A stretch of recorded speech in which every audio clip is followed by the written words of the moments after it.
Salut Patrick, Hello, comment vas-tu? bien et toi? Super. Bon d'habitude Je suis que tu es ravi d'être à la caméra et au micro pour parler avec toi. ce que j'allais dire c'est que d'habitude t'es plutôt toi qui fais les interviews, donc avec ton podcast Je ne perds jamais. Je vais Yes. te laisser te présenter. Allez, l'exercice de style, tu sais que personne n'aime trop parce que tu sais jamais comment te présenter. Patrick, ouais, Patrick de Carvalho.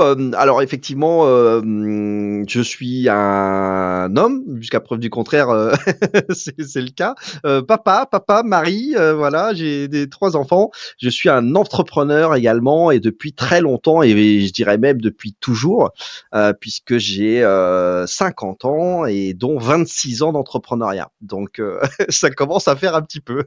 Avec des hauts débats. Avec des hauts, des bas, évidemment, Ouais. ce qu'on appelle le roller coaster. Alors là, c'est si on a envie si on aime le manège et on aime les sensations fortes, eh bien, devenez entrepreneur, vous allez être servi. C'est clair. Oh, et d'ailleurs une première boîte, si ma mémoire est bonne, qui s'est pas forcément hyper bien passée, parce que tu étais assez précurseur. Ouais, tout à fait. Moi, c'est d'ailleurs à ce moment-là où nous-mêmes, tous les deux, on s'est rencontrés. Hein. On a eu la chance de voir l'arrivée de l'internet et de l'internet mobile, avec le private joke qui est que c'est l'année de l'internet mobile. Tous les tous Voilà, les ans, quelques années. c'était l'internet mobile. Et j'ai fait partie avec un associé que j'avais rencontré chez Orange, la grande époque. Eh bien, on a monté une des premières, si ce n'est la première agence de marketing et de développement mobile en France. Et effectivement, sur cette boîte-là, on a eu un gros crash, on va dire ça comme ça, parce qu'on a eu un conflit d'associés, voilà, assez grave, puisque ça a tout simplement mis la boîte par terre. Et donc, ouais, ce sont des étapes qu'on rencontre qui sont assez difficiles à vivre. Tu nous parles un peu de ton parcours avant, tes études, qu'est-ce qui t'a amené à découvrir l'internet? Ouais, écoute, alors, moi toujours un peu geek, donc fan, tu vois, fan de tout ce qui est, informatique, mais pas plus que ça. Plutôt le côté, les automatismes, à tel point que, en fait, dès mon jeune âge, dès que j'étais au lycée, en fait, j'ai voulu faire de la domotique. Donc, tu vois, c'est très particulier. Donc, j'ai fait une filière, scientifique technique, de bac et tout ça. Et puis après, en fait, j'ai fait un BTS parce que j'étais attiré par en fait l'opérationnel terrain. C'est-à-dire que moi, je suis quelqu'un qui suis vraiment dans l'action. Et évidemment, j'avais envie d'aller très vite travailler, gagner mes premiers, tu vois, mon premier argent, etc. Donc le BTS m'allait bien. Et puis je me suis pris un retour de flamme, clairement, puisque je me suis retrouvé avec donc mon diplôme en poche, super, mon premier job. Et là, retournement de situation parce que bah, quand tu es bac+2, et ben évidemment, tu travailles pour les autres avec un niveau hiérarchique, voilà, qui était assez costaud, que j'ai pas super bien supporté, faut dire ce qui est, tu vois. Et donc j'ai stoppé, si tu veux, il y avait pas la capacité à passer un bac+5 en domotique, ça n'existait pas. Et donc j'ai laissé tomber. J'ai dû faire mon service militaire parce que bah, c'était obligatoire à l'époque. Donc L'époque. voilà, je suis parti 12 mois, 1 an de service militaire et en fait j'ai bifurqué complètement. Et écoute, j'étais pas mauvais à l'époque, déjà assez créatif sur l'écriture, etc. Et donc, moi, j'ai basculé en marketing. J'étais fan de pub, tu vois, je voyais la pub, la communication, tout ça. Et j'ai basculé là-dedans. Basculé là-dedans, j'ai fait donc un cycle en communication marketing, bac+4 cette fois-ci. Et puis là, pour le coup, j'ai débarqué dans l'univers de l'internet par tout simplement le stage de fin d'études. J'ai eu, voilà, tu vois, j'ai eu la chance de faire un stage de fin d'études. C'était dans une centrale d'achat d'espace publicitaire, comme on appelle ça. Mmh, Hein, on achète de la pub dans les différents médias. Et mmh. là, en Aujourd'hui on l'occurrence, appelle ça une bah, régie. c'est ça, une régie publicitaire. Donc on achète les spots télé, les radios, presse, etc. Et à l'époque, bah, il y a le média qui se lançait, bah, c'était Internet. Donc si tu veux, ça a été pour moi fabuleux. J'ai plongé là-dedans, j'ai fait vraiment partie des pionniers, puisque j'ai découvert le sujet de l'Internet en achetant de la pub sur les sites portails à l'époque, donc les Yahoo, tu vois, tous ces grands sites web là de l'époque. Donc c'est comme ça que j'ai déboulé sur Internet, puis j'ai plus jamais, si tu veux, quitter ce secteur. Voilà. Tu nous parles du coup de tes expériences entrepreneuriales derrière. Ouais, bah, en fait, écoute, pourquoi je suis devenu entrepreneur? Bah, c'est revanche, sur la destinée. Fin de stage, moi, j'étais, si tu veux, fraîchement diplômé et persuadé que j'allais, être embauché tout simplement dans la boîte, pour qui je travaillais et 1er retour de flamme, tu vois, 1er couac et bien, à l'époque, ces grandes boîtes de communication, bah, fonctionnent avec, c'est pas une légende, des armées de stagiaires. Et donc on me dit, bah Patrick, t'es gentil, mais en fait, bah non, on va pas te prendre, t'auras pas de poste. Et donc là, eh ben, j'ai monté ma première startup. Tout simplement, voilà un petit peu. J'avais pas du tout. J'étais tellement piqué au vif, tu vois, de pas trouver, de pas être pris, que je me suis dit bon bah allez, je suis tombé sur une personne qui connaissait rien du tout au web et au techno, etc. Qui était quelqu'un du monde de la presse et en fait qui voulait se lancer sur un concept innovant de la presse sur Internet. D'ailleurs, hein, tu vois, on parle de ça il y a très longtemps, en 98. Hein, donc c'est bien avant les solutions qu'on connaît maintenant. Et en fait, je vais prendre l'opportunité à bras le corps et donc je deviens en gros sur le papier directeur général, tu vois, à 24 ans t'es tout guilleret, et puis je vais, si tu veux, bah, tout simplement mettre sur pied bah, la totalité de ce qu'on peut imaginer d'un point de vue site web, hein, donc tu vois, l'hébergement, le design du site, etc. Et on va monter une startup qui s'est appelée planetpress.com. Ouais. Et ça consistait, si tu veux, à délivrer toute la presse magazine française sur Internet à travers de l'achat au numéro ou de la vente d'abonnements, tout simplement. Souvent, d'ailleurs, un petit clin d'œil, je dis que c'était l'ancêtre du dropshipping. Tu vois, pourquoi? Parce que quand tu voulais t'abonner à un magazine, en fait, il n'y avait pas de stock. Tu vois ce que je veux dire? Moi, je me contentais de récupérer l'adresse et de dire, bah tiens, il faut envoyer un abonnement à François Joseph à tel endroit, telle adresse, et voilà. Et donc moi, je me contentais d'envoyer des adresses aux éditeurs. Et puis, par contre, la marge était super parce que on retenait entre 40 et 60% du prix de l'abonnement. Et ça, c'était quand même magnifique. Donc, tu vois, voilà, ça a été première startup, première société. Puis, j'ai plus jamais, en fait, quitté le monde de l'entrepreneuriat, à part le crash qui est arrivé juste après de cette boîte-là. Et là, j'ai dû faire 2 ans de salarié, tu vois, pour remettre un peu de beurre dans les épinards. Voilà, Ouais. tu vois. Derrière, donc du coup, le jump vers l'internet mobile, comment tu identifies cette opportunité? Ouais, bah, en fait, justement, après le crash, si tu veux, après le crash de la première startup, j'ai déjà vécu un moment, au niveau moral, qui était très compliqué. Toi aussi, tu as vécu ce genre d'expérience. Si tu veux, c'est très difficile de se retrouver derrière des bureaux, où tu cherches un job et où tu as des jeunes freluquets, comme je les appelle, qui ont pas bougé leur cul de leur chaise et qui sont là en train de te tailler un costard, sur: «Ah bah ouais, mais racontez-moi votre expérience, qu'est-ce que vous avez fait?» Et là, je le prenais super mal, tu vois? À ce niveau-là. Et finalement, j'ai fini par être repéré par une SS2I. On appelle ça une ESN aujourd'hui, parce que, bah, évidemment, si tu veux, sur le milieu de l'internet, il y a très peu d'experts à l'époque, très peu de connaissances. Donc, moi, comme je suis pas technique en fait sur le papier. Hein, moi, je suis pas ingénieur, je ne sais pas coder, je sais pas développer. Mais par contre, évidemment, bah, j'ai allié le marketing, le produit avec les technologies, avec l'internet. Et donc, je vais être, si tu veux, repéré, recruté comme consultant, tout simplement. Et je vais être envoyé en mission. À l'époque, on part en mission chez le client. Et donc, moi, je vais avoir la chance de débarquer chez Orange, Orange France. D'accord. Et donc, ça, c'est magique, si tu veux. C'est là où je mets un pied dans ce qu'on va appeler l'Internet mobile. On est sur le lancement de la marque Orange en France, qui a été rachetée par France Télécom, tu vois. Donc, ça, c'est assez génial. On est en mars 2001. Alors, je sais pas si tu imagines, tu vois, et c'est vraiment les balbutiements. Et en fait, le portail Orange, comme on l'a appelé, la marque Orange, se lance en juin juin 2001. Donc moi, je débarque en mars et on a à produire, tu vois, tous les services, toutes les pages, tous les sites. À l'époque, on est en WAP, tu vois, on est dans le fameux WAP, le, le Wireless Application Protocol. Donc c'est du noir et blanc, des petits écrans avec 14 caractères par ligne, tu vois. Donc ça, c'est pour le souvenir de ceux qui y étaient.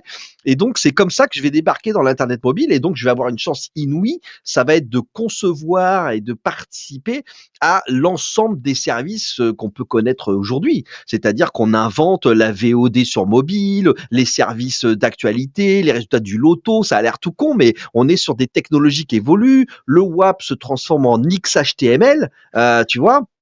Et donc ça c'est assez génial. On se retrouve à devoir gérer des contenus texte, photos, vidéos sur une gamme de terminaux mobiles qui ont tous des écrans différents. Je D'ailleurs, connais bien le problème. c'est toi ici qui Voilà. va qui va débarquer avec les tests. Il y a ce qu'on appelle des cellules de test. C'est la folie parce que quand tu dois tester un contenu, tu dois t'assurer qu'il tourne sur tous les mobiles.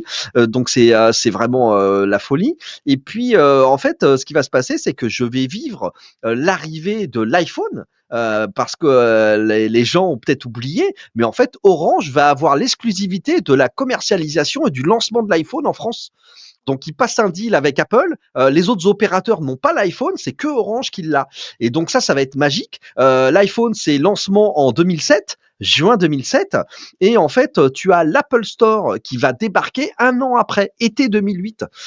Donc, c'est à ce moment-là, si tu veux, que quand je suis chez Orange et que je vois tout ce qu'on arrive à faire déjà à l'époque sur du WAP, du XHTML, où moi je me dis homme de marketing, tu vois, je me dis non, en fait c'est pas possible. L'internet avec un grand I, il va pas pouvoir continuer à être dans des écrans d'ordinateur de 15 pouces, c'est pas possible, j'y crois pas. Parce que moi déjà à l'époque, je suis bluffé par le fait que j'achète mon petit billet de cinéma avec Allociné dans un truc sur un téléphone, tu vois. Et donc je croise ici mon futur associé en fait chez Orange. D'accord. Lui, il est tech, c'est Pascal Roche. Et puis en fait, je lui dis, écoute, euh, on est chez Orange, on est dans ce qui se fait de mieux. On a des moyens financiers, humains, techniques qui sont phénoménaux. Et en fait, je lui dis, mais moi, dans la vraie vie, je croise des entreprises qui sont les hôtels, la banque, tu vois, toutes les entreprises. Et je lui dis, écoute, c'est comme si à l'extérieur, en fait, ils veulent aller sur Mars, mais ils ont même pas commencé à construire le pas de tir de la fusée. Alors que nous, chez l'opérateur télécom, on a tout, on sait tout faire. On a les tuyaux, les contenus, tu vois, la techno, etc. Et je lui dis, on devrait, tu vois, il est entrepreneur dans l'âme aussi, il est consultant pour Orange également, avec sa propre boîte. Et donc, il me dit, écoute, ouais, Banco, moi je lui dis, on devrait monter une agence, tu vois, une agence de conseil et de dev mobile pour le marché, en fait, pour les gens qui ne sont pas des opérateurs télécoms. Et donc, Banco, et ça va être là qu'on va créer, tu vois, cette initiative, et c'est ma deuxième boîte. Donc, je repars au charbon, je repars entrepreneur, tu vois. Et je vais monter cette deuxième boîte qui va être dans l'internet mobile et ce qu'on va appeler, tu le sais bien, le multicanal, Ouais. puisque ça va pas rester mobile bien longtemps. Il va bien falloir, L'omnicanal. voilà, il va falloir délivrer les services sur web, sur mobile, sur tablette, etc. Donc on va monter l'agence là, voilà, une des premières, une des toutes premières. Je pense qu'on doit être la deux ou troisième agence, tu vois, en France qui s'est créée sur le mobile. Alors c'était en 2006, tu vois, c'est même avant les applis. Hein, parce Oui. qu'après, il y a les applis qui vont arriver, qui vont être phénoménales. Mais même avant les applis, on monte une agence vraiment mobile et on va avoir des faits d'armes assez importants, hein, puisque par exemple, on va porter les enchères de Nouvelles Frontières, qui était un voyagiste. Eh bien, on va les porter sur mobile avec tu vois, avec ce qu'on appelle comment on appelle ça, des auctions, le fait Et, de, c'est merde, c'est vraiment des enchères? ah, Auctions. pardon, ouais, ah oui, je suis bête. Les enchères. Donc, c'est vraiment les enchères qui étaient jusqu'à présent tous les jeudis sur ordinateur. Et donc, tu avais des armées de gens qui étaient là en train de surveiller, tu vois, les voyages et tout ça. Et en fait, nous, on va mettre ça sur mobile avec évidemment une vraie révolution parce que désormais, tu peux faire ça en te baladant dans la rue, partout, directement relié à ton mobile. Et ça va être assez magique. Après, évidemment, les applis, l'iPhone va arriver, les applis vont arriver, et là, nous, eh ben, on va, si tu veux, migrer de technologie, et on va être les premiers à savoir faire des développements d'applications mobiles. Donc, ça va donner évidemment une ruée, tu sais, c'est la ruée vers l'ouest. Toutes les Complètement. marques, toutes les entreprises veulent avoir leur appli dans l'Apple Store, et donc là, ça va être une croissance phénoménale. Tu vois, le track record, on est 17 ans là, 17 ans après, tu vois, 20 ans après, on a, je sais pas, dans les 550 applications mobiles développées. Ouais, Ça commence à faire plus un beau peu, sur quoi. l'écran. Là, ça bon, un petit catalogue, quoi, tu vois. Donc voilà, donc ça va être magique, ça va être vraiment une expérience assez folle. Mais malheureusement, comme on l'a dit tout à l'heure, je vais prendre un, un camion de 33 tonnes dans la tronche avec ce conflit d'associés qui va vraiment foutre par terre ce truc-là. Comment vous êtes sorti du conflit d'associés? Et écoute, ça a été super compliqué. Je dirais pas que la sortie est une belle sortie. Ça va durer, quasiment 8 ans, tu vois? Donc D'accord. c'est phénoménal, c'est énormément lourd, sachant que les associés étaient ce qu'on appelle des actionnaires. Donc en fait, on n'a pas pu évidemment les sortir de l'actionnariat parce que les parts, c'est les parts, elles sont à eux. Donc en fait, ça a été très compliqué. On a dû, tout simplement, assécher en fait la structure. C'est-à-dire qu'on a stoppé tout new business. On a arrêté, moi j'ai complètement arrêté de faire de la prospection commerciale et de traiter des nouveaux clients. On a laissé mourir, si tu veux, la structure avec les clients qui étaient existants. Et pourquoi on n'a pas pu la fermer, tu vois, la céder, la mettre en cessation de paiement ou en liquidation, c'est qu'on avait des engagements à l'intérieur qui étaient pris avec des prêts d'honneur et des choses à long D'accord. terme, parce qu'on était parti s'installer en Chine et qu'on avait ce qu'on appelle des prêts COFAS. À Ouais, l'époque, ça s'appelait la COFAS, maintenant ça a changé, je chez sais plus BPI comment. maintenant aujourd'hui, hein. Ah, voilà, c'est ça. Donc avant, on était avec la COFAS, donc on avait eu des investissements pour aller s'installer en Chine, pour aller faire rayonner l'économie française en Chine.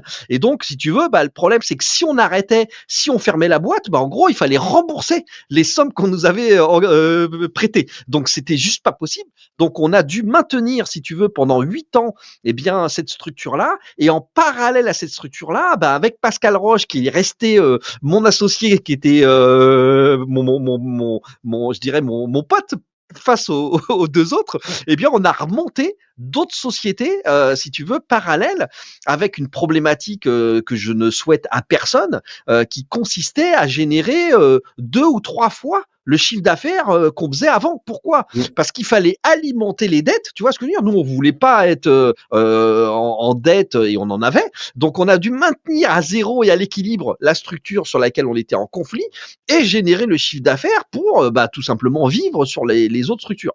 Et pendant ce temps-là, j'avais Pascal qui était en Chine. Moi, je suis rentré de Chine en catastrophe pour gérer ça. J'avais Pascal qui était en Chine, donc je te dis même pas au niveau moral dans quelle situation j'étais. C'était hyper difficile parce que tous les mois, je devais trouver du pognon pour faire vivre la Pascal avec sa famille en Chine et l'équipe qui était restée là-bas à la Ouais, prod.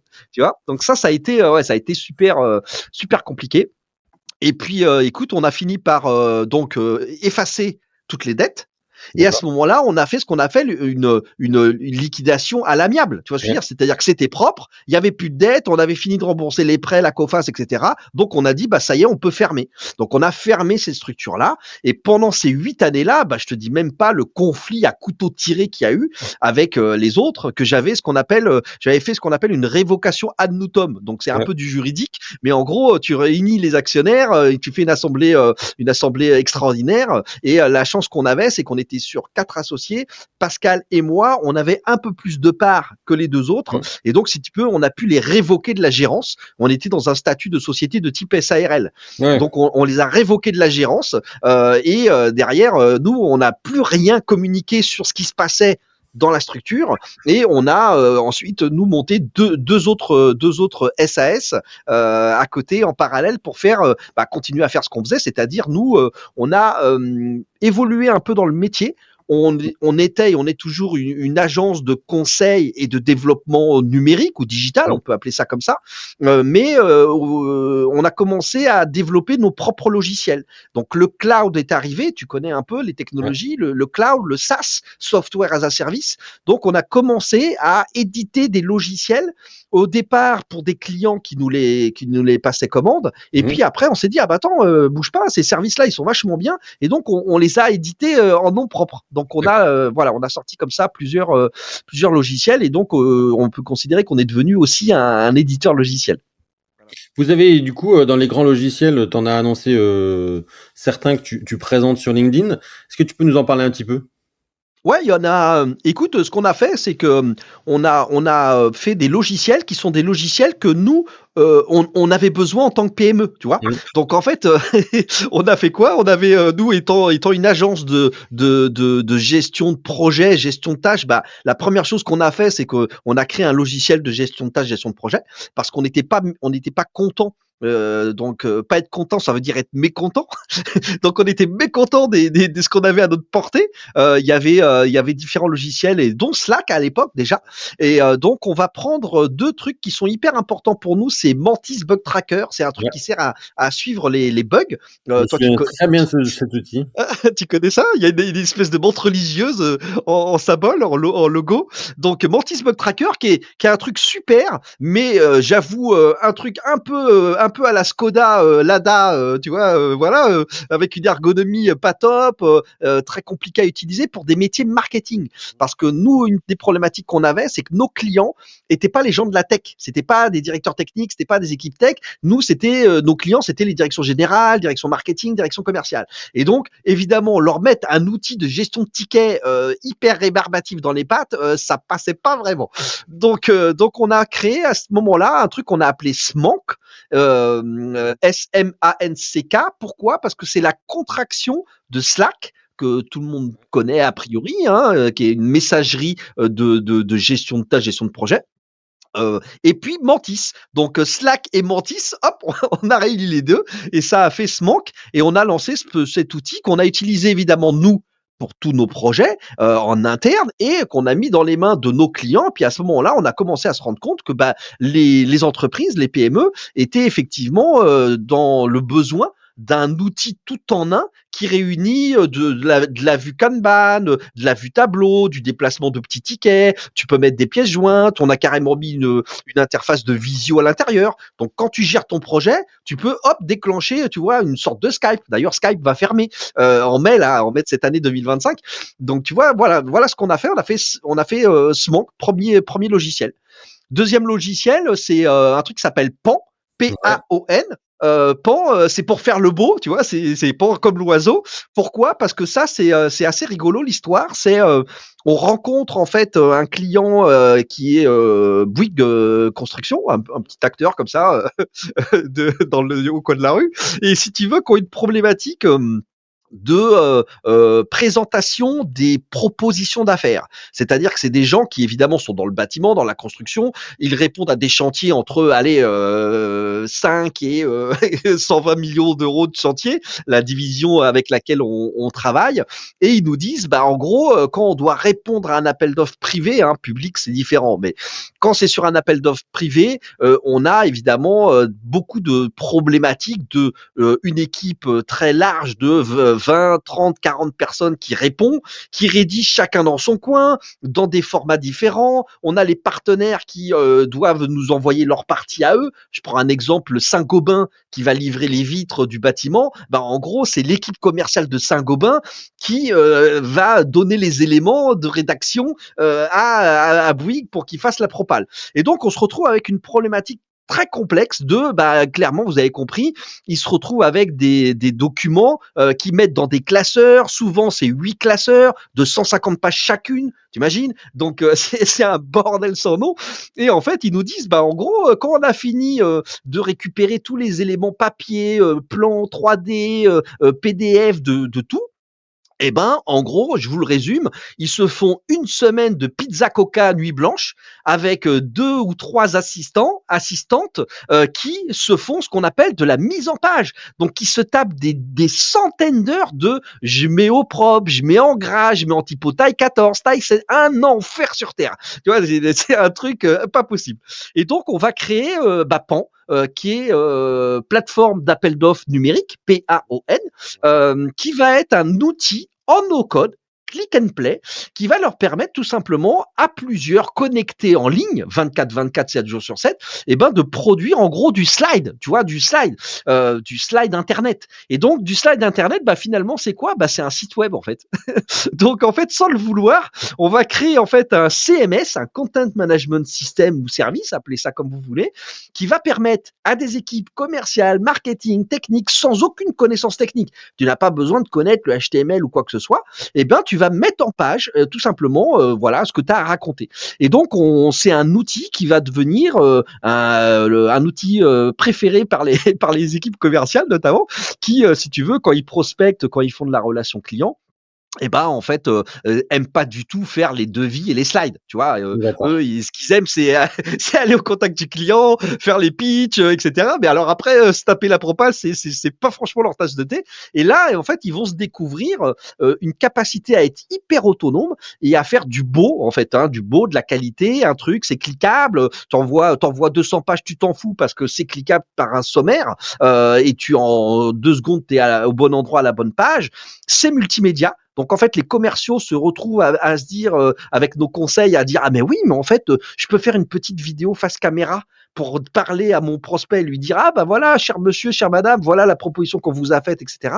Et donc il s'éclate à produire un document qui est un dossier d'affaires, une propale d'affaires en ligne, envoyé sous la forme d'un site web privé. Tu vois? Et donc ce qui est rigolo, c'est que ce truc-là qu'on va lancer en 2017 va prendre son ampleur au moment de la Covid. Ouais. Pourquoi? Parce que évidemment, quand la Covid débarque, c'est la catastrophe. Les commerciaux ne peuvent plus aller en rendez-vous parce que tu vois, toi qui es commercial, en tout cas qui a une fibre commerciale comme moi, eh ben, on est très embêté parce que bah, nous, ce qu'on aime, c'est être en face à face, aller en réunion, aller pitcher, aller défendre les dossiers, etc., faire notre conseil et signer les clients. Et en fait, c'est plus possible. Et donc là, ça va être une waouh, on ressort ce truc-là des cartons en se disant, mais attends, on a produit ça pour Bouygues. À l'époque, ça s'appelle pas Pan d'ailleurs, hein, et on va le renommer Pan. On va le, si tu veux, on en fait une refonte intégrale parce que le code a un peu vieilli, hein, 2017-2020, et on va lancer donc Pan.app. Voilà, je fais de la pub. Pan.app sur le marché, et c'est voilà, ça devient une solution de création de n'importe quel support de présentation. Parce que j'ai parlé d'un côté plaquette commerciale, enfin offre commerciale, mais en fait, tu peux faire un site web, vitrine, ta plaquette, un dossier de présentation, un dossier événement. Tu fais ce que tu veux en fait. Fais un site web et puis il est soit public, soit privé, et tu l'envoies à tes interlocuteurs. C'est cliquable, tu as des statistiques d'ouverture de page, de lecture et tout. Donc tu as plein de sujets qui permettent d'avoir une traçabilité dans un document qui devient totalement interactif et qui signe en fait. C'est surtout ça qui est important, c'est qu'au moment du Covid, quand tu peux plus aller en rendez-vous, eh ben, on se retrouve avec des taux de signature qui sont très importants parce que en fait, les gens adorent. C'est-à-dire que c'est différenciant. Ils reçoivent une propale, il y a la petite vidéo, il y a tous les contenus, il y a les annexes, elles sont téléchargeables, tu peux avoir les informations en PDF également, etc. Donc ils se retrouvent avec un petit dossier qui peuvent prendre connaissance, tu vois, et puis c'est autre chose qu'un devis de 3 pages ou des slides PowerPoint, tu vois, tout pourri. Donc ça va être l'autre soft, l'autre logiciel qu'on va lancer, tu vois. Voilà. Et bien d'ailleurs, après, ça va nous amener à l'actuel projet maintenant. Au passage, on avait besoin de visio avec, si tu veux, pas de dépendance aux Américains. Alors, j'ai rien contre les Américains, quoique en ce moment, on peut se poser la question. Mais clairement, nous, on a une acuité, une conscience assez élevée de tout ce qui touche, tu sais, au fameux RGPD, le règlement général de la protection des données personnelles. Donc la fameuse data, c'est des sujets qui sont complexes, et donc très vite dans nos logiciels, nous on va faire attention à où est-ce qu'on héberge nos données. Donc en fait, on va stopper. On a utilisé, oui, du Microsoft Azure, Google Cloud, AWS d'Amazon, etc. Et puis au moment où on se lance sur les logiciels, en fait, on devient tout français, franco-français.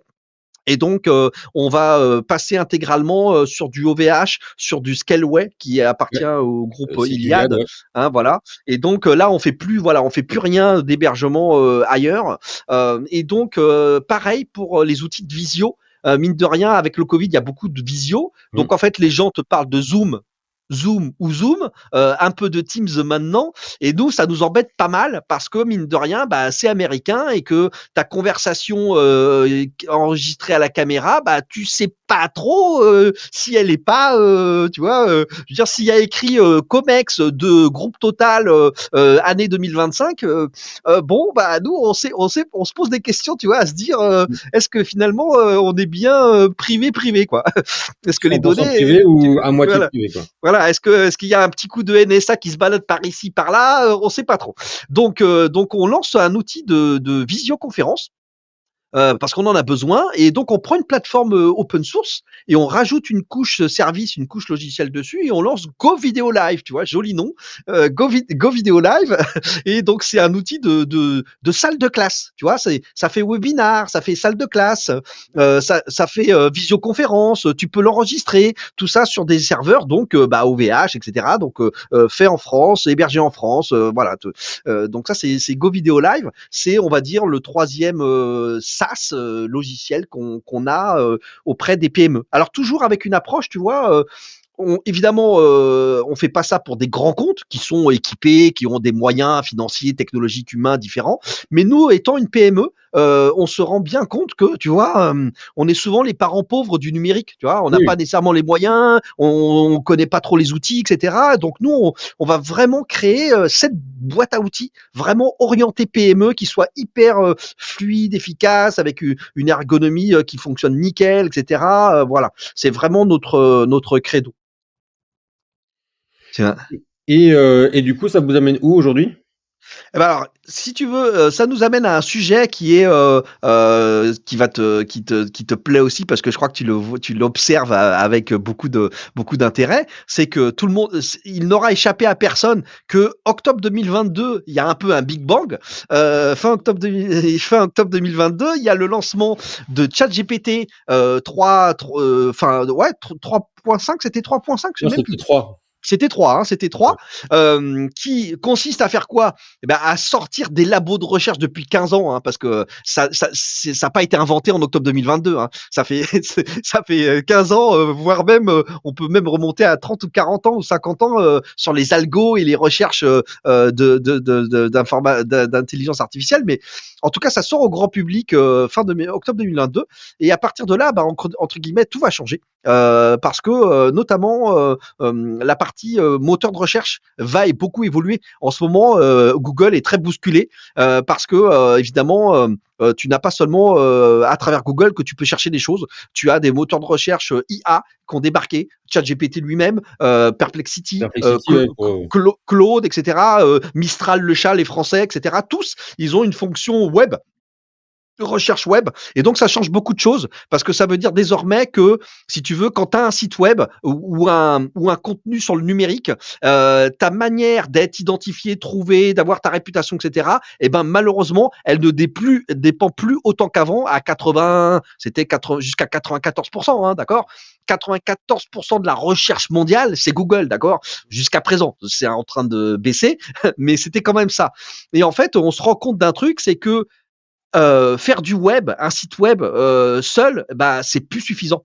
C'est très très loin d'être suffisant. Désormais, tu as besoin de ce qu'on appelle de la fréquence de contenu, les fameux blogs, les fameux articles.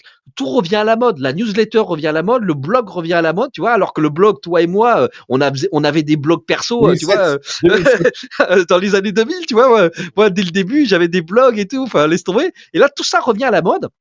Pourquoi? Parce que, bah, évidemment, les IA se nourrissent de contenus, notamment, elles sont entraînées sur des contenus, et un site statique qui n'a pas bougé depuis 5 ans, et ben en fait, c'est juste la mort. C'est juste, ça sert à strictement à rien parce que vous n'avez pas de réputation, vous n'avez pas de savoir-faire, vous n'avez pas d'expertise, vous n'avez pas de visibilité. Donc, comme à ce moment-là, on se dit waouh. Qu'est-ce qu'on sait faire? Bah nous, on sait faire des technos et du web et du mobile depuis des années. Et puis, évidemment, le contenu qui va avec, hein, puisque quand on met en œuvre une appli ou un site web, Mmh. il y a du contenu à l'intérieur. Moi, j'ai commencé le podcast en 2022. Et donc, si tu veux, j'ai tout poncé au sujet du podcast. Et donc, je me rends compte que bah, le médium podcast, il est super en intimité, en réputation, tu vois, pour une marque, pour une entreprise. Donc, je me dis, il y a quand même un truc à faire. Et il s'avère que, bah, regarde, tout est lié. On se rend compte que à la maison, chez nous, eh ben, on a une technologie bah, qui est celle qu'on utilise pour Pan, en fait, qui sert à faire bah quoi, en click and play no code, bah du site web hyper facilement. Et donc on se dit bah attends, bouge pas, on a tout ce qu'il faut pour lancer une offre qui va permettre à tout un chacun de, en gros, si tu veux, avoir la capacité à générer, créer un site web et surtout à mettre du contenu qui va avec. Et donc, quand on croise tout ça, l'outil de départ qu'on a, le CMS, notre savoir-faire sur les IA, sur la transformation digitale, la connaissance qu'on a de voir que c'est le contenu, hein, la creator economy qui compte désormais pour, si tu veux, te créer un aspect différenciant. Et ben, on décide de lancer un challenge, donc, et de promettre la création d'un contenu et d'un site web en 3 jours. en, Ouais, so- en 72 heures chrono, tu vois.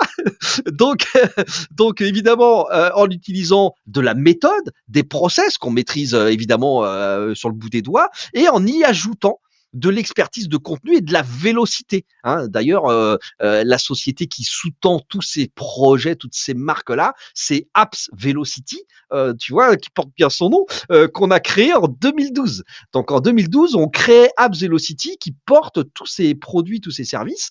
Et donc là, bah, qu'est-ce qu'on fait? Bah, je te dis, avec 72 heures chrono, on a désormais une offre et un nouveau service qui nous éclate, qui consiste à créer effectivement un site web.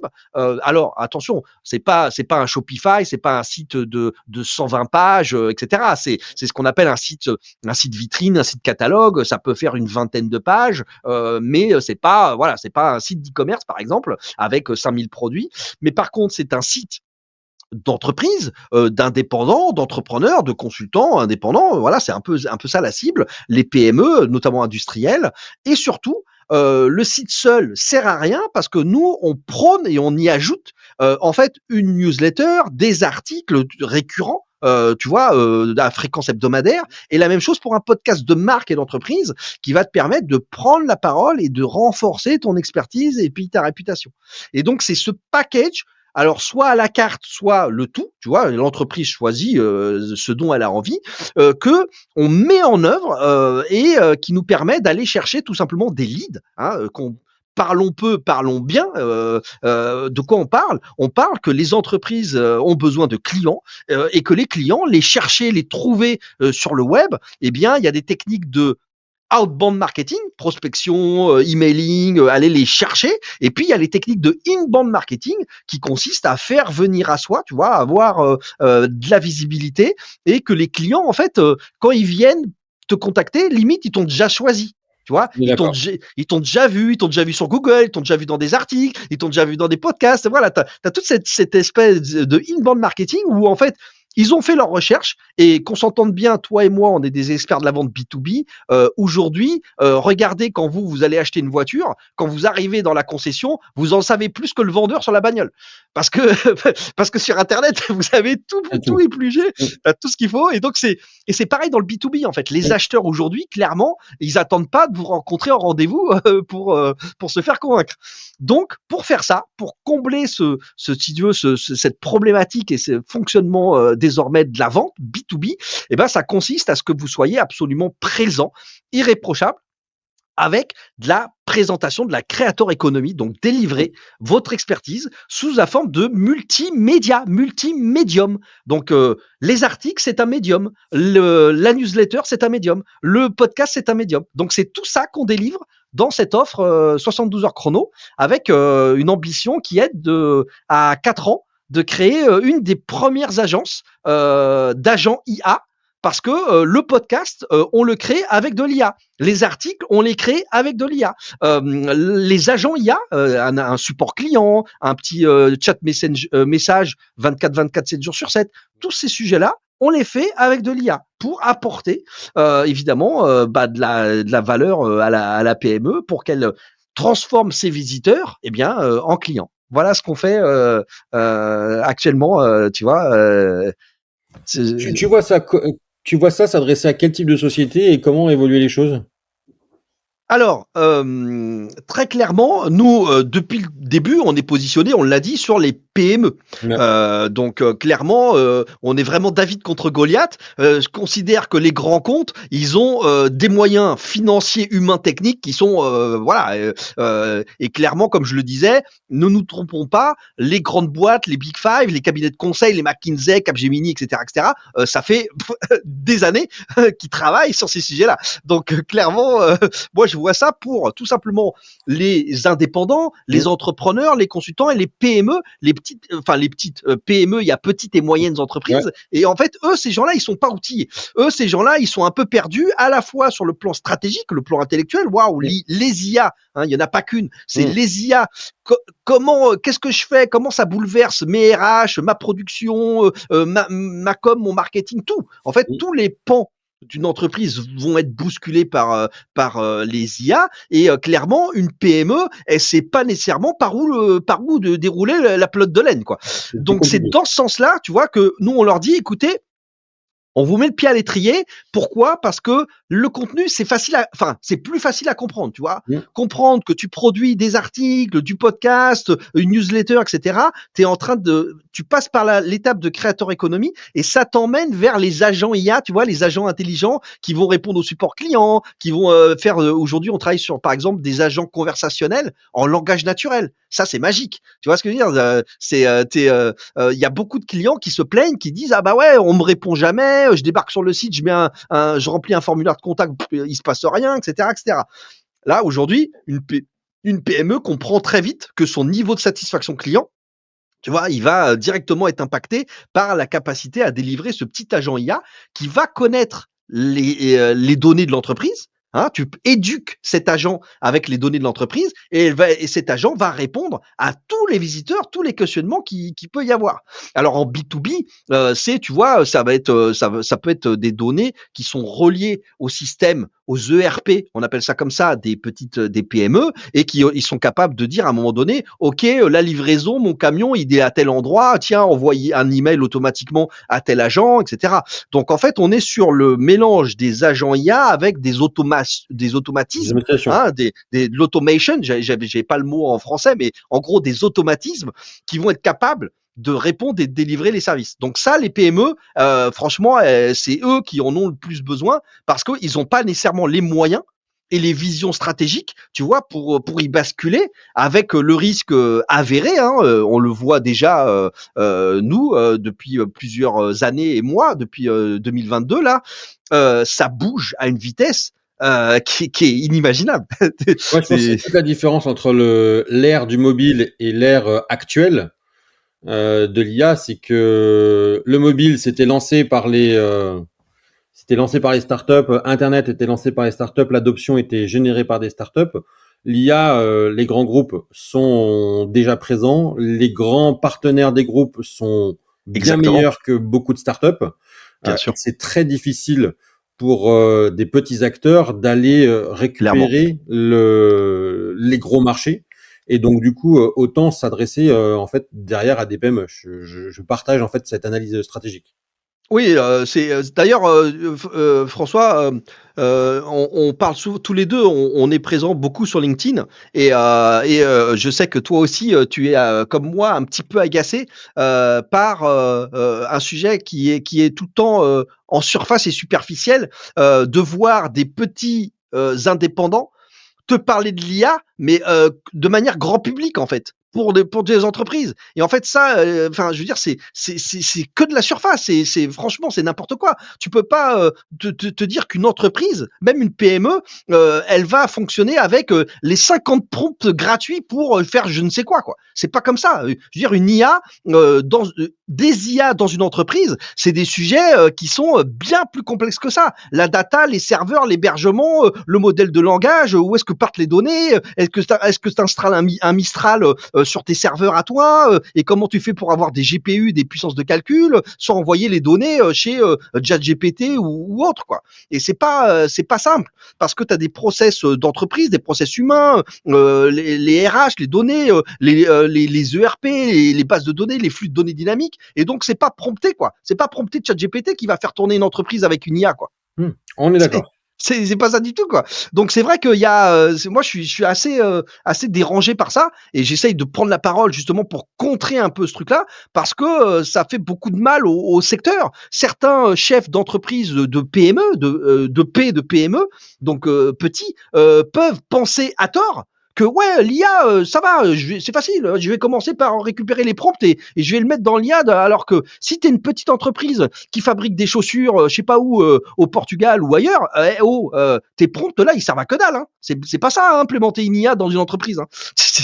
Donc c'est vrai que ça, c'est un vrai sujet qui me un peu poil à gratter, quoi. Ouais.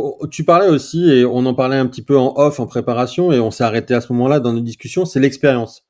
C'est que aujourd'hui, comment tu vois en fait toi l'acquisition d'expérience par un jeune à l'ère de l'intelligence artificielle? Parce qu'en fait, aujourd'hui, ce qui compte, c'est pas, c'est l'expérience en fait, plus que la Bah, capacité tu sais théorique. que c'est un vrai, c'est un vrai sujet, et tu sais, on parle même de problématiques qui consistent à dire que les IA, elles sont en train de s'entraîner sur des contenus qui sont générés par IA. Oui, Donc les fameuses données synthétiques. donc on se dit: «Wow, wow, attends». Alors là, on a un problème, tu vois? On a un problème de sens critique. On a un problème de sens critique, on a un problème de savoir, recevoir et traiter une information qui est générée par une IA. Moi, dans mon cercle proche, évidemment, j'accompagne mes enfants pour le plus grand, il a 16 ans, mais je les accompagne, et au début, j'ai vraiment insisté sur le sens critique, parce que, comme tous les jeunes, bah, ils prennent plus ou moins pour parole d'évangile ce que l'IA leur donne.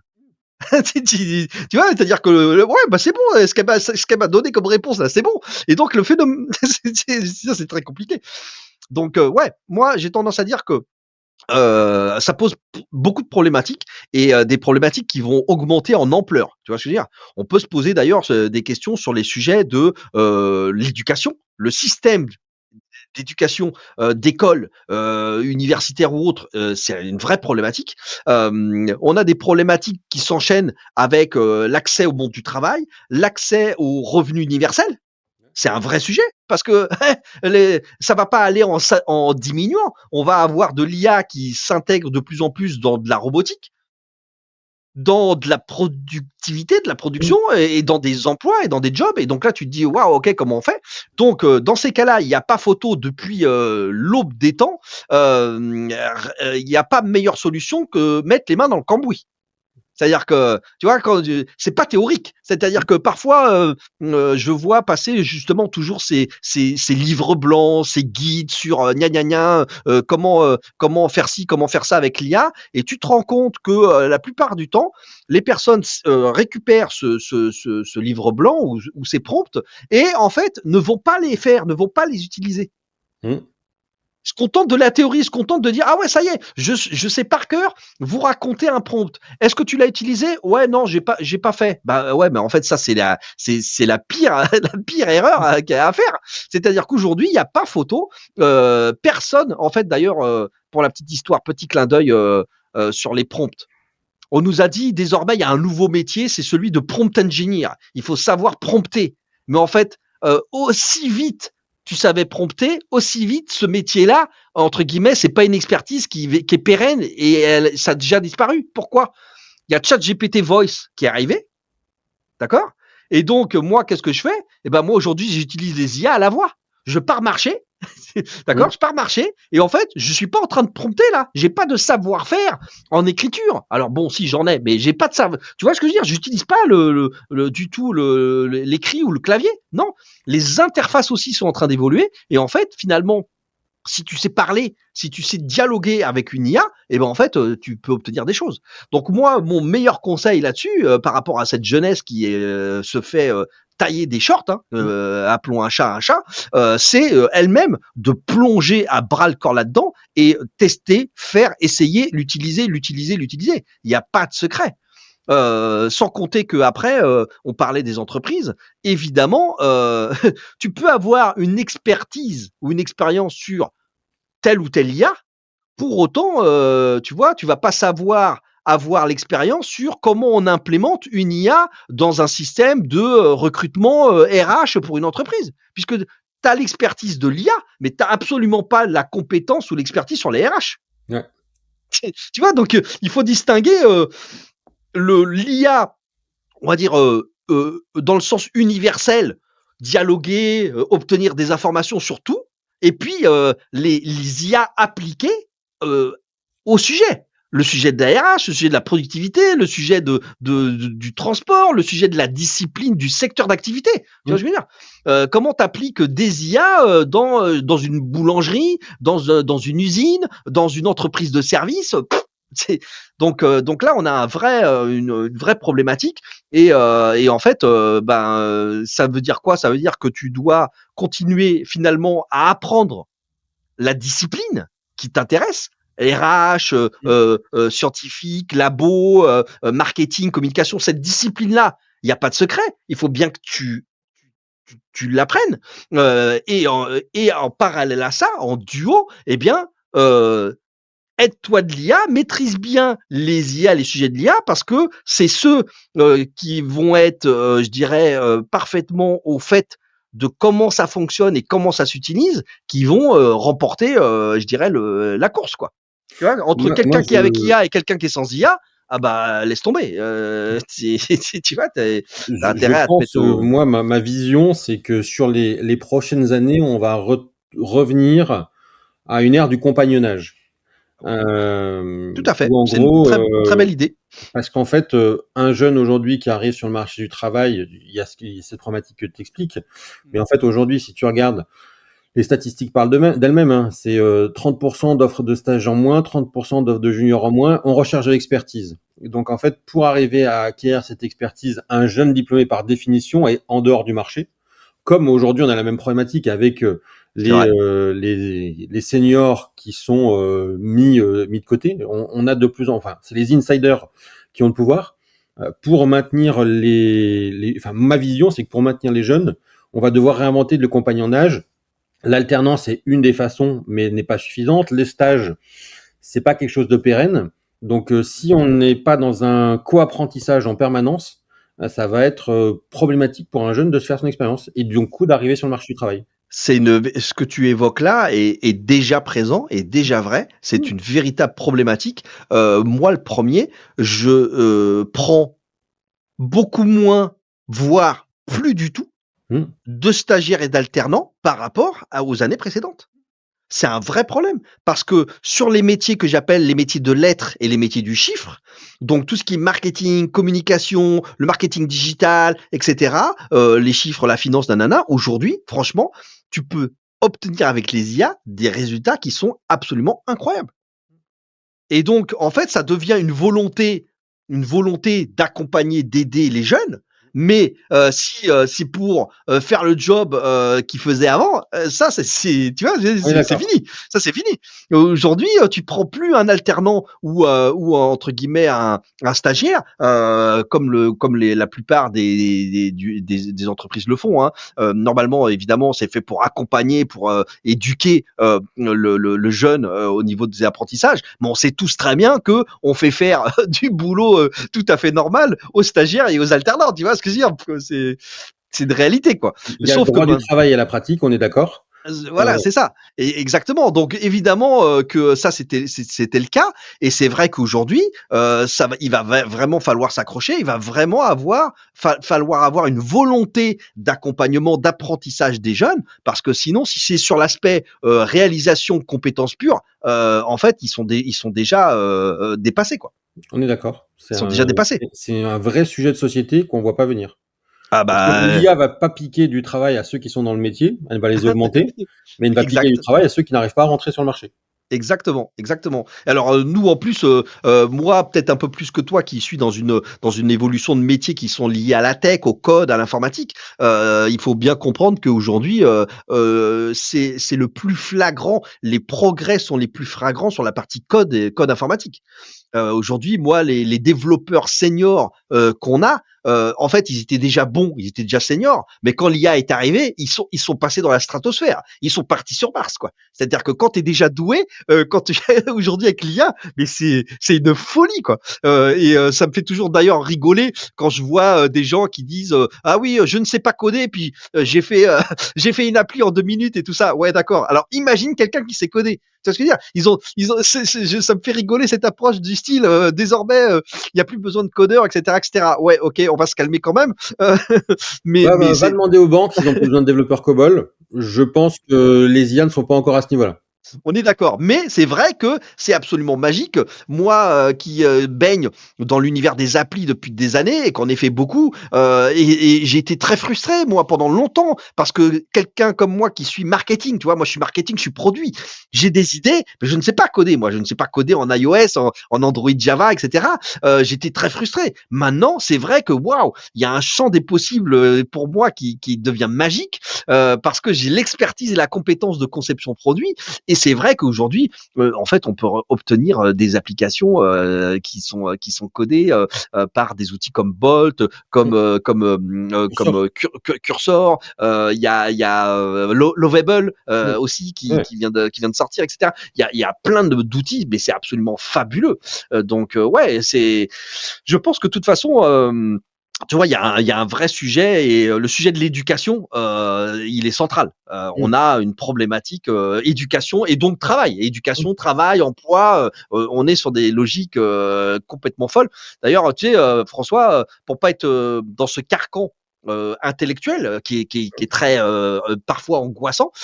C'est pour ça que que le livre que j'écris actuellement sur l'IA, j'en ai fait un roman de science-fiction. Tu Mm. vois, au début, j'étais parti sur une approche scientifique, technique, entrepreneuriale, tu vois, un livre sur l'IA. Et puis, en fait, j'ai commencé à l'écrire et je me suis rendu compte que j'ai été enfermé dans ce que je sais, tu vois, et même avec une projection à 20, 30 ans, c'est pas Mm. suffisant, tu vois. Réfléchir à 2030, 2050, c'était pas suffisant. Donc, j'en ai fait un roman de science-fiction et je me suis projeté à très, très, très loin. Comme ça, j'ai plus de contraintes et je peux écrire et imaginer ma vision sur l'IA, quoi, tu vois, parce que sinon, c'est l'enfer à écrire, quoi. Mm.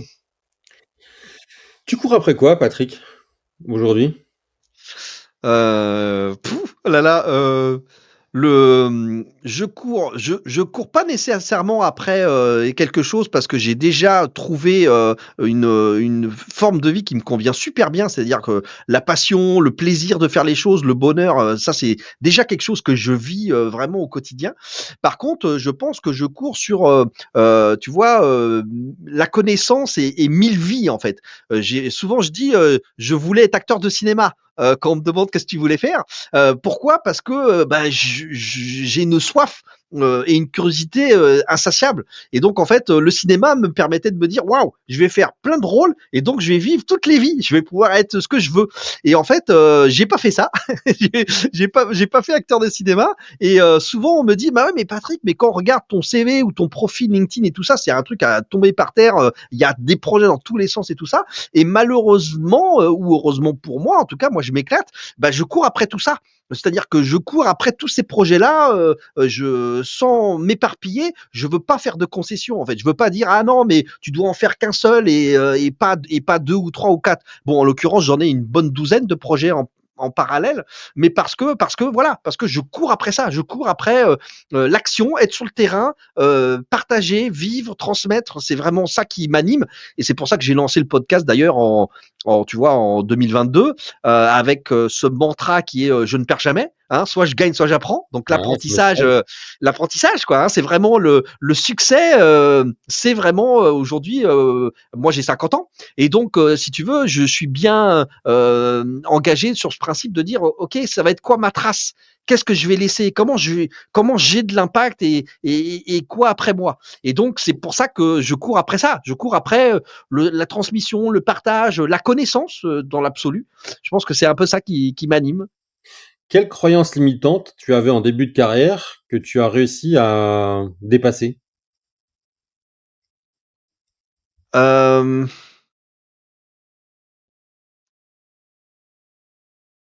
il faut de l'argent pour faire des choses. Alors, il faut pas d'argent aujourd'hui? Si, mais en étant dans l'action, tu vas chercher l'argent qu'il te faut. Tu vois? Alors que c'est vrai que fondamentalement, dès ma première société, première start-up, en fait, j'avais pas d'argent. Ouais. Et on a été le chercher, en fait. On a été le chercher. Donc, en fait, la croyance limitante, c'était de se dire, ouais, mais en fait, on n'a pas l'argent pour faire ci, pour faire ça, donc on va pas y arriver. Et en fait, c'est pas du tout vrai. Et c'était Mmh. ça ma croyance limitante, c'est que je me suis rendu compte quand même qu'en étant dans l'action, donc en agissant tout de suite de manière intense, et tu allais chercher ce qui était nécessaire, à savoir l'argent, pour obtenir tel ou tel palier ou tel et tel succès. Donc ça, c'était une croyance limitante, tu vois, parce que au départ, je me disais, ouais, bah non, on va jamais y arriver, ou on va pas pouvoir faire ci ou faire ça parce que on n'a pas l'argent. Et en fait, je me suis mis à bosser bon beaucoup, dur, et je me suis rendu compte qu'on y arrivait. On Ouais. arrivait à dérouler, on arrivait à faire et en plus les stratégies qu'on choisissait étaient frugales. Tu vois ce que je veux dire? Donc moi j'ai un esprit de frugalité très fort Mmh. depuis le début, parce que par la force des choses, Ouais. j'ai quand même levé des fonds après, etc. Mais mine de rien, au tout départ, tu vois, j'ai pu être paralysé Ouais. par ce côté-là, se dire, tu vois, ah ouais, putain, bah non, on peut pas faire ça, on peut pas faire Mmh. ça, on n'a pas l'argent, on n'a pas les contrats, on n'a pas les clients. Et donc, c'est face à ce mur-là que pour le coup, j'ai basculé dans l'action. Bon, j'étais déjà, tu as compris, j'étais On déjà a quelqu'un compris. Ouais. qui voulait bouger, bac plus 2, qui voulait aller vite travailler, etc. C'est quand même dans l'action. Mais si tu veux, j'ai pu le vérifier. C'est-à-dire que cette croyance, elle a disparu, elle a explosé, parce que j'ai vraiment pu vérifier que se mettre en action, bah, ça apportait des résultats, en fait. Donc après, plus jamais, si tu veux, j'ai arrêté d'être tout le temps dans le meilleur moment pour agir. C'est maintenant, en fait. C'est tout de suite. Tu vois, parce que voilà, c'est ça le sujet. Et aujourd'hui, en tant que dirigeant, quel est le point de blocage le plus fort que tu n'arrives pas à passer? J'ai un truc qui est très personnel pour moi, c'est que je fais partie de la race des entrepreneurs créateurs. Donc les gens qui font le 0 à 1, tu vois?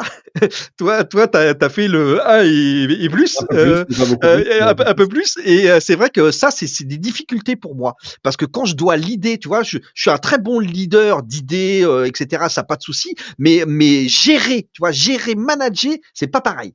Et ça c'est un truc qui me pèse, et que je dois travailler sur moi, parce que bah, c'est pas quelque chose dans lequel je m'épanouis, qui m'intéresse, dont j'ai envie. Donc tu vois, en tant que dirigeant, justement, c'est ça qui est Ça, le plus. c'est aussi une question d'association. Moi, j'ai réussi à aller un peu plus loin parce que j'avais des bonnes personnes pour m'entourer. J'aurais pas réussi seul. Oui, c'est ça, effectivement. Après, il y a savoir déléguer, c'est hyper important, mais c'est vrai que ça, j'ai du mal à me départir de ça, tu vois? Je suis un créatif, vraiment, j'aime produire, faire les choses, avant de déléguer, savoir faire évidemment, moi-même, et cetera. Et ça, c'est le truc qui peut-être me froisse le plus, c'est de me dire, voilà, je suis pas sûr, et même, je suis sûr du contraire. Je ne serai jamais, tu vois, un dirigeant de 1 000 personnes, c'est Je pas te le du souhaite tout, pas non plus, hein, donc voilà. c'est pas du tout ce qui m'intéresse. Et d'ailleurs, là, maintenant, on fait le contraire, puisque on est sur des concepts d'agence en décroissance. Nous, maintenant, on est tellement passionné par ce qu'on arrive à faire avec les IA et avec les automatismes, que c'est vrai qu'on est dans une forme qui consiste à dérouler un projet frugal, minimaliste. Notre ambition, c'est de faire une agence, tu vois, avec 5-10 personnes maximum, qui va abattre probablement le boulot de 100-150 personnes. Donc, c'est là-dessus qu'on se concentre. On est plus sur les méthodes, les processus, les méthodologies, les automatismes. Et c'est vrai que voilà, on est et apprendre à le faire aux autres. Tu vois ce que je veux dire? C'est-à-dire que derrière, c'est sûr que on essaye de s'adapter à l'avenir et au futur qui nous arrive, parce que qu'on veuille ou qu'on veuille pas, l'évolution du système d'éducation et de l'emploi, il est inexorable. Ça va être changer ou mourir, hein. Ça va être ça, hein. Ah bah, l'école aujourd'hui est pratiquée de la même façon qu'elle était pratiquée au début du XXe siècle. C'est un peu, C'est un peu un problème. Enfin, c'est un peu les le, enfants ne sont plus les mêmes, par contre. Voilà. c'est ça, c'est ça. Et donc là, on a de véritables réflexions philosophiques, anthropologiques, sociales, sociétales, qui sont des véritables tsunamis devant nous. Ça, c'est sûr. Et je termine toujours ces interviews par un petit quiz. Est-ce que tu es prêt? Oh là, allez. Alors, est-ce que tu es plutôt thé ou café? Si ton entreprise pouvait parler, quel serait son mot préféré? J'allais dire oser, mais je vais remplacer par agir. D'accord. Si tu pouvais embaucher un super-héros comme co-CEO avec toi et Pascal, du coup, avec qui choisirais-tu de travailler? Un super héros. Ouais.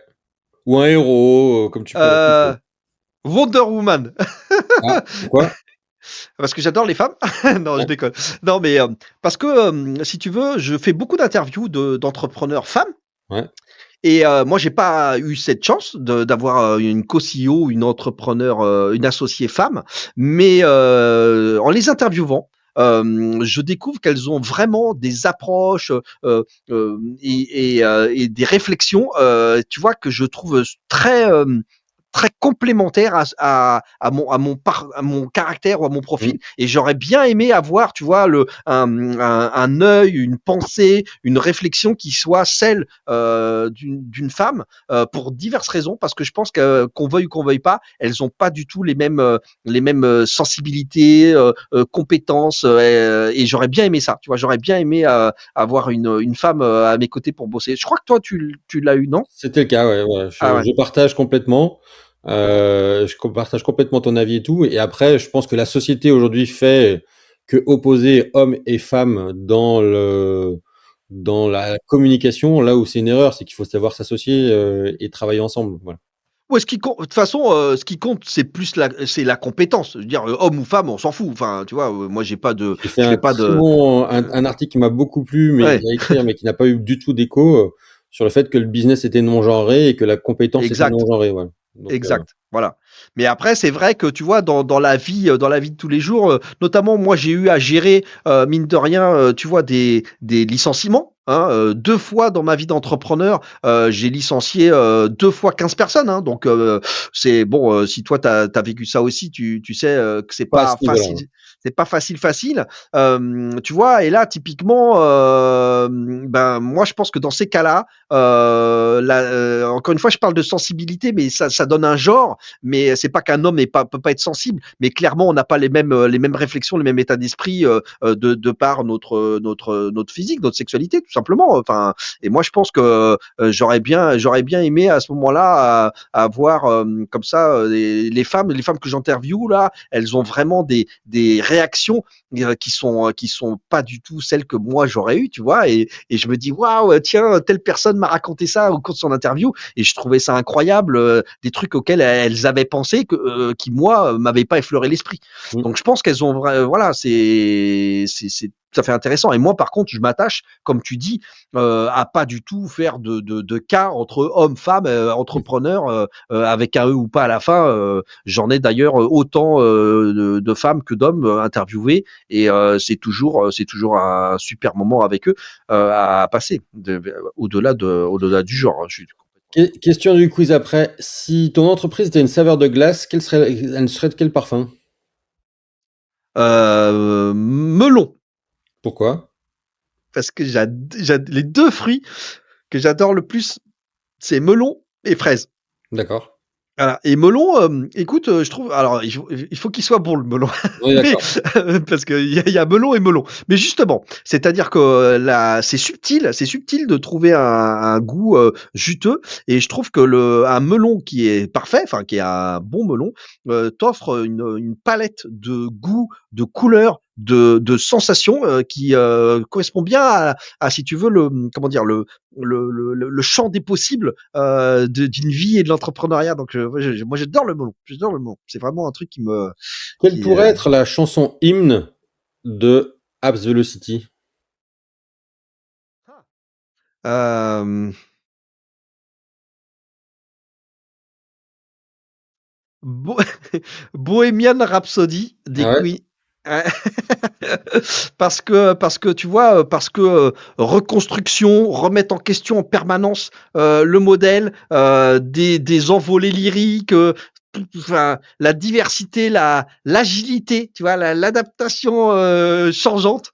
Donc ça m'irait bien ça, tu vois. C'est de toute façon un tube majeur de Euh, ces 50 dernières années. Donc Et voilà. puis à la fois hyper technique, tu vois, les gens se disent, ouais, attends, mais en fait c'est enfin cette chanson-là, elle est d'un niveau de technicité vocale, mais de fou quoi. C'est- Et je crois qu'il n'y a que un ou deux producteurs comparé à toutes les chansons qu'on entend aujourd'hui. Euh, si t'es, non, on va sauter cette question. Quel est le plat le plus bizarre que tu aies mangé pendant un déjeuner d'affaires? Oh là là, c'était quand j'étais en Chine. J'imagine. En général, c'est 95% des gens disent que c'est ça. Ouais, et en plus, franchement, je sais même pas, enfin, je sais même pas ce que c'était. Mais en plus, moi, pendant la Chine, j'ai été malade. Hein. Tu sais que j'ai un intestin qui est pas super costaud, et j'avoue que le passage en Chine a été assez complexe. Donc ouais, je dirais ça. C'était un plat local, hein, tu vois, plat local dans un village, enfin, en Chine, et je sais pas ce que c'est comme animal, viande, poulet, je sais pas, mais c'était moyen ça. C'est- j'ai pas un bon souvenir, hein, c'est pas. Si tu devais créer une mascotte pour représenter Aves Velocity, à quoi elle ressemblerait? Une mascotte pour Abzelo City, bah écoute, enfin, ça peut être, ouais, ça, je sais pas, ça serait un personnage ou un objet, et si c'était un objet, ça se rapprocherait d'une F1. D'accord?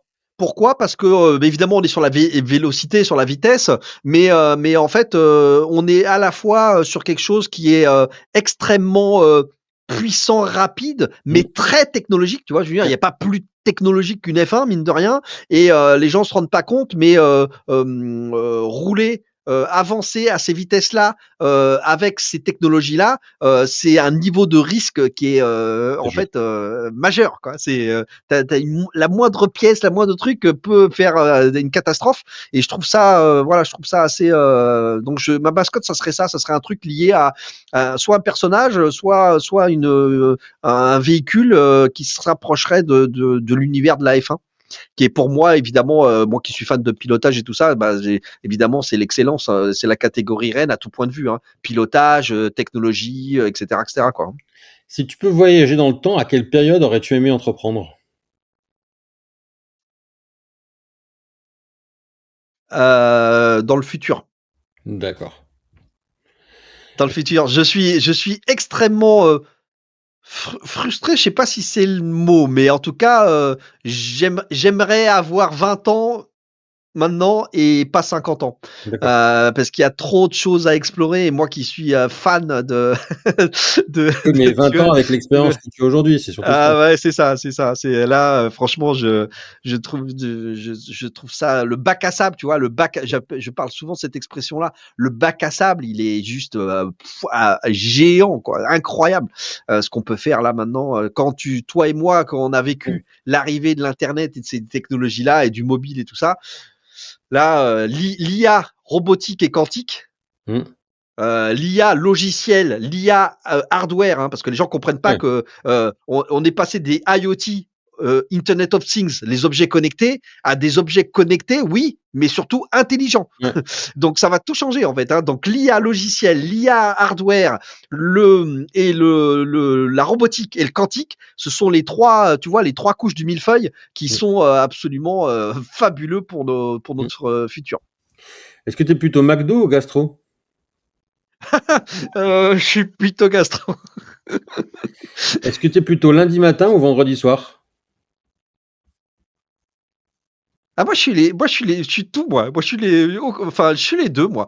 J'ai aucun problème par rapport à ces notions de, la déprime, retourner travailler, le dimanche soir, le lundi matin et cetera, et le Friday wear et Mm. cetera, tu sais ce qu'on dit, hein, quand tu fais un truc que t'aimes, aimes, tu pas l'impression de travailler et On est moi d'accord. c'est le cas depuis 26 ans quoi, donc moi je j'ai aucun problème avec ça. Bon, la question qui est venue, la question la plus polémique de Squeeze, c'est est-ce que tu es plutôt Elon Musk ou Bernard Arnault? Bon alors là ça va être vite Tu as le droit tranché. d'utiliser ton joker, voilà. Ah ouais, ça va être vite tranché. Je suis clairement, écoute, Bernard Arnault, et pas seulement pour ce qu'on croit par rapport à peut-être le succès, argent, finance, etc. Mais en fait, il faut quand même pas oublier que pour moi, les marques du groupe LVMH sont des produits et des marques qui sont mais hyper créatifs en fait. Et comme je suis un créatif, si tu veux, mine de rien, je me pose la question de savoir si je suis plus créatif que technologique, tu vois. Et autant Musk peut représenter une certaine technologie, évidemment, mais autant je crois que je suis attiré beaucoup par le côté créatif. Et voilà, donc je dirais Bernard Arnault très largement. Je trouve le groupe et les marques fabuleuses, l'artisanat, la création. Et puis de toute façon, bah, Musk, depuis qu'il a vrillé, moi Voilà. je voilà, no comment. Ouais. En dernière question, quelle est la chose la plus étrange que tu aies dans ton bureau? Étrange. Alors Mhm. je sais pas si c'est étrange. C'est, tiens, regarde, attends, tu vois là, tu vois ça là? Stitch en Lego, c'est ça? J'ai Stitch en Lego, et écoute, il s'avère que je suis, pour ceux qui croient à l'horoscope, moi j'y crois pas, mais je suis Gémeaux, D'accord. et Stitch, avec son côté, bah, tu connais, Mm. il peut être rouge, méchant, Mm. ou voilà, très en colère et à la fois adorable. Et je pense que ça me représente pas mal, tu vois, je me reconnais bien dans Stitch, ce personnage-là, je kiffe ce personnage-là, donc voilà, Stitch, c'est assez étrange. Si des auditeurs veulent te contacter, quel est le meilleur canal pour venir à toi? Ah, clairement LinkedIn, c'est vraiment mon support et mon réseau social préféré. Voilà, j'essaye de produire du contenu et de vous diffuser un maximum d'infos. Donc LinkedIn, c'est bien. Je suis assez présent là-bas. Ok. Dernière question, qui je dois inviter à ta place? Ah, qui tu pourrais inviter à ma place? Quelqu'un que j'ai rencontré très tardivement en 2024, qui est mon professeur de voix, qui s'appelle Alexandre Damiani, et qui a un parcours dingue. C'est Eh ben, parcours écoute, dingue, voilà. Et franchement, entrepreneur, athlète de force internationale, une vie de film. Donc ouais, c'est lui, il est et quelqu'un d'érudit comme jamais. Je crois que c'est clairement la personne la plus intelligente, érudite que j'ai jamais rencontrée de ma vie. eh ben, écoute, je te laisse faire la mise en relation. Ouais, avec grand plaisir. Patrick, merci pour ton Merci. temps et puis à très bientôt. Merci à toi, c'était un super moment. Merci beaucoup. À bientôt. Ciao, ciao.